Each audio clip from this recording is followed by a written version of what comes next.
Good morning students, कैसे हैं आप लोग। मैं राजन दीक्षित RITT स्मार्ट एजुकेशन में फिर से आपका स्वागत करता हूं। मेरे प्यारे स्टूडेंट्स और जो भी मेरे व्यूअर्स हैं वो सभी लोग देख रहे हैं। लास्ट क्लास में हम लोगों ने जो आपका DLED 19 थर्ड सेमेस्टर का जो सब्जेक्ट है मैथ्स, उसका फर्स्ट चैप्टर हम लोग अभी कर रहे हैं, शर्ट्स का क्वेश्चन बैंक्स। तो लास्ट जो हमारा वीडियो था उसमें मैंने कुछ एक दो क्वेश्चंस आपको बताए थे कि जो हम लोग जो पिछले जितने भी वीडियोस में हम लोगों ने लॉज ऑफ इंडिसेस, घातांकों के जो नियम थे, और लॉज ऑफ शर्ट्स, करनी के जो नियम थे जो पढ़ा था, उसका हम कैसे सवाल बनाने में उसका उपयोग लाते हैं। ठीक है, वो मैंने आपको लास्ट वीडियोस में बताया था, और अंतिम जो हमारा जो वीडियो था उसमें मैंने कुछ सवाल बताए थे। तो आज भी मैं कुछ और ऐसे सवाल लेकर आपके पास सामने आया हूँ, ठीक है, ताकि आपको पता चल सके या आपका ये कॉन्सेप्ट क्लियर हो जाए कि सवाल जो है वो किस तरीके से बनेगा। हम उस लॉस का इस्तेमाल करके, उस नियमों का इस्तेमाल करके सवाल को किस तरह से बदल सकते हैं। ठीक है, इसलिए मैं और वैरायटी के सवाल मैं आपको बता दे रहा हूं ताकि आपका कॉन्सेप्ट क्लियर हो जाए। ठीक है, क्योंकि जो सवाल, जो मैथ के सवाल होते हैं, वो उसका खाली प्रारूप चेंज होता है, लेकिन बनता वो, मतलब वो बनेगा वो वैसे ही, उस फॉर्मूला जो इस्तेमाल होगा वो उसका फॉर्मूला एक ही होता है। मतलब एक प्रकार से आप एक ऐसा एग्जांपल ये समझ लीजिए कि जैसे मैं धोती कुर्ता पहन लेता हूं तो मेरा लुक अलग हो जाएगा, मैं सूट पैंट पहन लूंगा तो लुक अलग हो जाएगा, मैं हाफ पैंट और टी शर्ट पहन लूंगा तो अलग हो जाएगा, etcetera.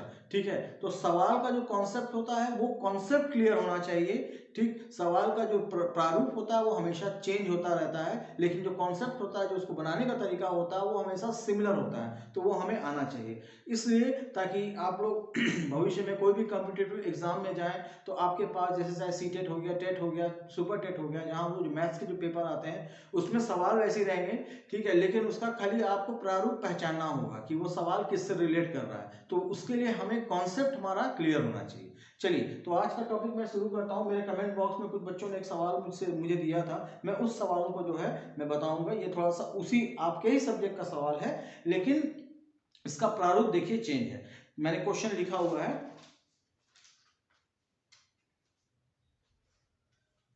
2⁴ upon 7�0 plus 3⁻⁴ whole raise to 3। ठीक है, इसका हमको वैल्यू फाइंड करना है, इसका हमको वैल्यू फाइंड करना है। ठीक है, तो इसका जब हम वैल्यू फाइंड करते हैं तो कोई दिक्कत नहीं है। ठीक, यहाँ जीरो दिया है, यहाँ जीरो दिया है, तो आप लोगों ने लॉ ऑफ इंडिसेस मैंने आपको बताया था, नियम बताए थे। तो उसमें एक आपका नियम था a⁻² is equal to 0 is equal to 1। यानी अगर a कोई एक रैशनल नंबर है, उसका पावर अगर जीरो है तो वो जो है पावर जीरो है, लेकिन a की वैल्यू जीरो के बराबर नहीं है, वो 1 के बराबर हो जाता है। बस ये हो गया, इसमें कुछ नहीं करना है। ठीक है, तो इसको मैंने किया 2⁴, ये ऐसे रह गया ऊपर में, तो 7⁻0 है तो ये हो जाएगा 1, और यहाँ 3⁻0 है, ये हो गया 1, ऊपर लगा क्यों। ठीक है, यहाँ पे क्यों, क्योंकि a⁻0 इज इक्वल टू 1, ये हो गया। अब इसको हम करते हैं तो ये हो जाएगा 2⁴, और अंदर हो गया 2⁻⁴। ठीक, तो अब देखिए दूसरा नियम आ गया। दूसरा नियम ये आ गया, ये आपका है 2⁴ और 2⁵। दूसरा नियम ये आ गया, कैसे, वो अब आएगा ये, सॉरी मैं इसको यहां लिखता हूं। ठीक है, मैं इसके आगे कर देता हूं मैं 2⁴ माइनस 2⁵। कैसे हुआ ये हुआ a⁻m upon a⁻n is equal to am minus n। ठीक है, देखिए लॉस का कैसे हम लोग इस्तेमाल कर रहे हैं सवाल को कंप्लीट करने में। तो ये हो गया 2⁻1, यानी आंसर आपका है 2। ये आपका आंसर है।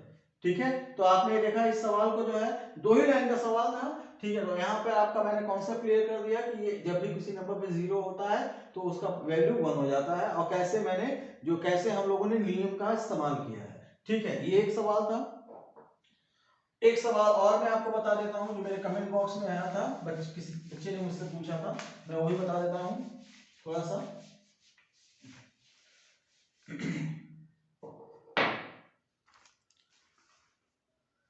ये है, मान लिया ये लिखा हुआ है 2⁰1998 minus 2⁰1997 minus 2⁰1996 plus 2⁰1995 is equal to k, ये मल्टीप्लाई ऑफ का साइन है, फिर 2⁰1995। आपको क्या करना है, के की वैल्यू को फाइंड करना है। ठीक है, ठीक है, तो हम लोग आगे बढ़ते हैं। देखिए अब ये देखिए, ये सवाल आपके ही सब्जेक्ट का है, जो सब्जेक्ट आप लोग मतलब उसी चैप्टर का है। ठीक है, लेकिन यहाँ पर क्या है, सवाल को इस ढंग से दिया गया है कि अगर हम इसके कॉन्सेप्ट को नहीं समझेंगे या इसके प्रारूप को नहीं समझेंगे तो सवाल हमको परेशान करेगा। इसमें कुछ भी नहीं है। आप लोगों ने ये पढ़ा था, इस फॉर्मूले मैं बना रहा हूँ, बीच में मैंने एक लाइन खींच दिया है, सपोज दैट मैं एक लाइन खींच दे रहा हूँ। ठीक है, और मैं इसको दो इधर जाएगा हमारा, फिर यहाँ सवाल जब होगा तो मैं उस तरफ शिफ्ट हो जाऊंगा। आप लोगों को जो इंडिसेस पढ़ाया था, मैंने बताया था आपको कि a m into a raise to N is equal to A M plus n. ये आप लोगों ने फॉर्मूला पढ़ा था। ठीक है, आप लोगों ने ये फॉर्मूला जो है, ये लॉ पढ़ा था जब मैंने आपको बताया था। यहां पर क्या करना है, मुझे इसकी तरफ ध्यान ना देके इसकी तरफ ध्यान देना है। अब मुझे जैसे ये हमारा LHS है, ये मेरा लेफ्ट हैंड साइड है, तो ये मेरा RHS है, ये मेरा राइट हैंड साइड है। तो अब मुझे राइट हैंड साइड को लेकर चलना है, ये राइट हैंड साइड की तरफ से सवाल बनेगा।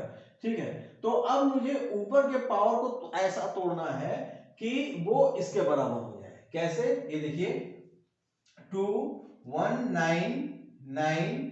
ठीक है, यहां मेरा 5 है, 9, ये 5 है, यहां 5 है, तो मुझे एक कॉमन लेके चलते हैं, क्योंकि मुझे इसके बराबर करना है। तो मैंने इसको 5 ले लिया और प्लस कर दिया 3। कैसे, आप इसको ऐसे समझ लीजिए कि इसको मैंने अब मैं इसको ऐसे कर देता हूं, इंटू 2⁻3, उसको मैंने एक स्टेप भाग। ठीक है, माइनस 2⁻19। ठीक है, यहाँ 7 है, 5 हम करना है तो 2 हो गया, 995। ठीक, प्लस 2, यानी इसको मैं ऐसे ही शॉर्टकट में 2। क्लियर है, तो ये इस तरीके से होगा।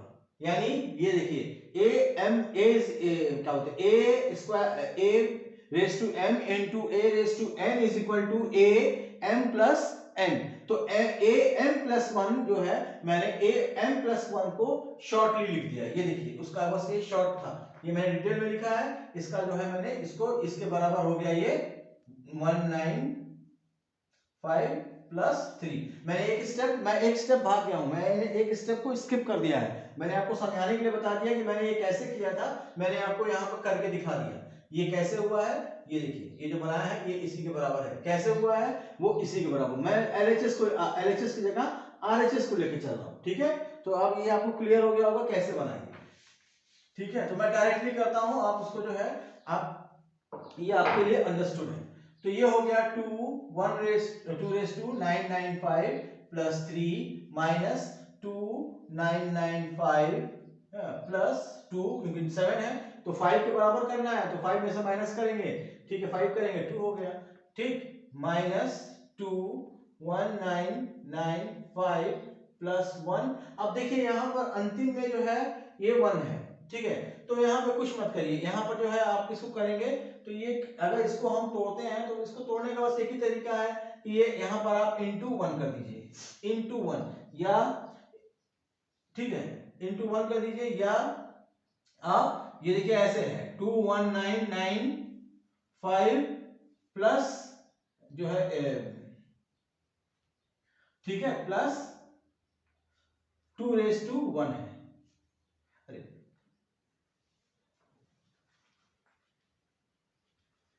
ये कॉमन है। ठीक है, तो आप ये देखिए इंटू 1 कर दिए। अब इंटू 1 कर दिए तो ये आपका यहां से बनेगा, ये देखिए सब में 2 कॉमन हो गया, तो 2 को क्या बोलते हैं, 2⁻1995 कॉमन हो गया, इसको कॉमन निकाल लेते हैं बाहर।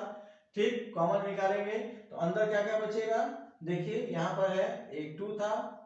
ठीक है, तो ये 2 बचा। ठीक, 2 का होल क्यूब बचा, माइनस फिर 2 का स्क्वायर बचा माइनस 2 का 1 और इंटू 1, ये मल्टीप्लाई होगा तो ये इतना आ जाएगा। क्लियर है?